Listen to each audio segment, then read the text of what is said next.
Hello friends, I am Dipankar and once again welcome to my channel of English Literature.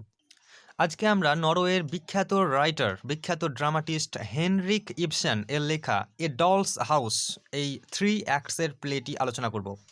প্রথমেই বলে দিই এর নামকরণের সার্থকতা দিয়ে এ ডলস হাউস অবশ্যই এই নাটকে কোনো জায়গাতেই আমরা এই ডল নিয়ে ছেলে খেলা এই ধরনের কিছুই আমরা পাবো না।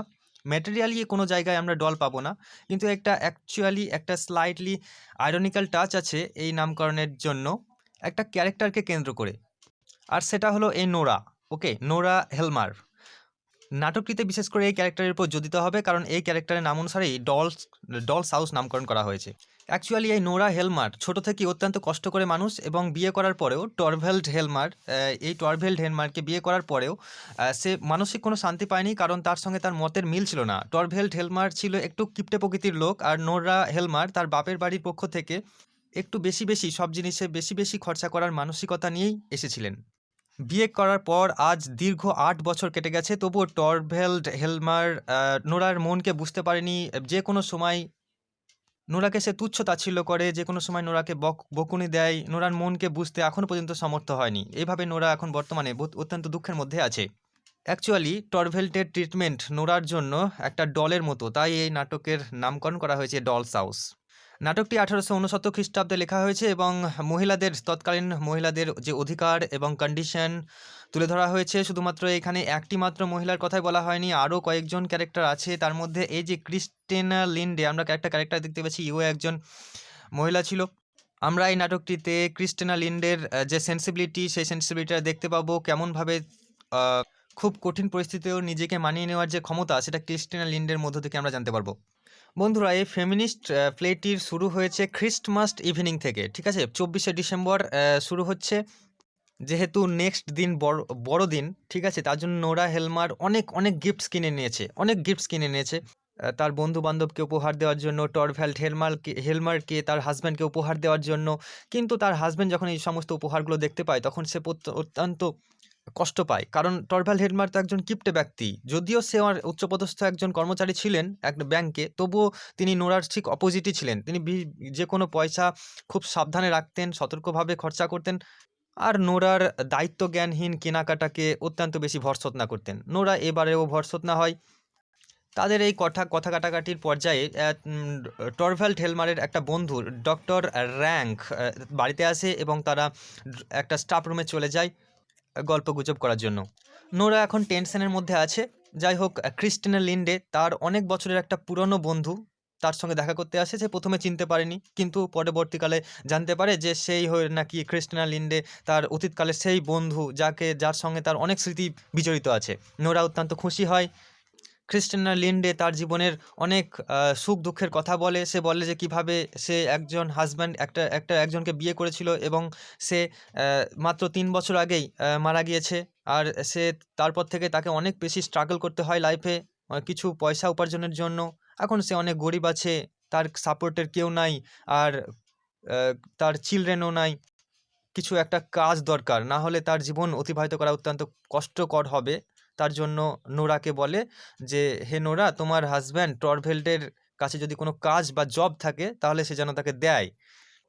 তারপর নোরাও তার গল্প বলতে লাগে, বলে যে নোরা আর টরভেল্ড প্রথম খুবই গরিব ছিল, এবং এত গরিব ছিল যে তাদের কোনো পয়সা কড়ি ছিল না। একবার কিনা টরভেল্ড অত্যন্ত বেশি অসুস্থ হয়ে গিয়েছিল, এবং তাকে ডাক্তারের পরামর্শ অনুযায়ী তাকে ইতালিতে সুস্থ করাতে নিয়ে যেতে হয়েছিল, এবং তাদের কাছে কোনো পয়সা ছিল না।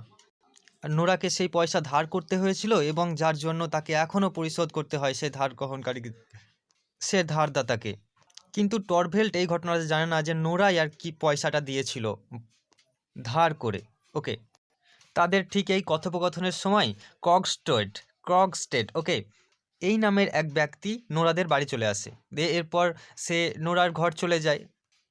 নোরার স্বামীর ঘর চলে যায়, যেখানে তারা একসঙ্গে বসে ডক্টর র্যাঙ্কের সঙ্গে কথা বলছিল আর কি। ওকে, কিছুক্ষণ পর কক্সট্যাক্স চলে আসে, এবং তারা তিনজনেই বাড়ি থেকে বেরিয়ে যায়। আর ক্রিস্টিনার সঙ্গে নোরার যে কনভারসেশন, সেটাও চলতে থাকে। কিন্তু কিছুক্ষণ পর জানা যায় ক্রিস্টিনার যখন লেফট করলো তার সেই বাড়ি থেকে, তখন জানা যায় যে ক্রগস্টেড নাকি সেই বাড়ি থেকে যায়নি। ক্রগস্টেড ভিতরে প্রবেশ করে এবং নোরাকে একটা গোপন কথা বলে, এবং ব্ল্যাকমেল করে অবশ্য, যে সে নোরার সেই সিক্রেট ব্যাপারটা জানে যে এখনো পর্যন্ত সে পয়সা শোধ করছে তার স্বামীকে ইতালিতে নিয়ে যাওয়ার জন্য। এই ঘটনাটা সে বলে দেবে, সে তার স্বামী টরভেল্ডকে বলে দেবে, যদি না সে তার স্বামীকে বলে যে সে যেন তাকে কাজে বজায় রাখে। কারণ সে এখন জানতে পেরেছে যে টরভেল্ড নাকি তাকে কাজ থেকে বিচ্যুত করতে চায়। এই ককস্টেড হলো সেই ব্যক্তি যে কিনা বিজনেস পার্টনার ছিল, অবশ্য আর একটা বিজনেস পার্টনার ছিল। অ্যাকচুয়ালি টরভেল্টের এই ক্রকস্টেডের কাজকে ভালো লাগতো না, তার জন্য টরভেল্ট যে কিনা উচ্চপদস্থ কর্মচারী এই নিম্নপদস্থ কর্মচারীটাকে বাড়িতে মানে কাজ থেকে ছাড়িয়ে দিতে চাই। আর আর ক্রকস্টেড এই ব্যাপারে অত্যন্ত ভয় খেয়ে যায় এবং সেই জন্য সে নোরাকে ব্ল্যাকমেল করে।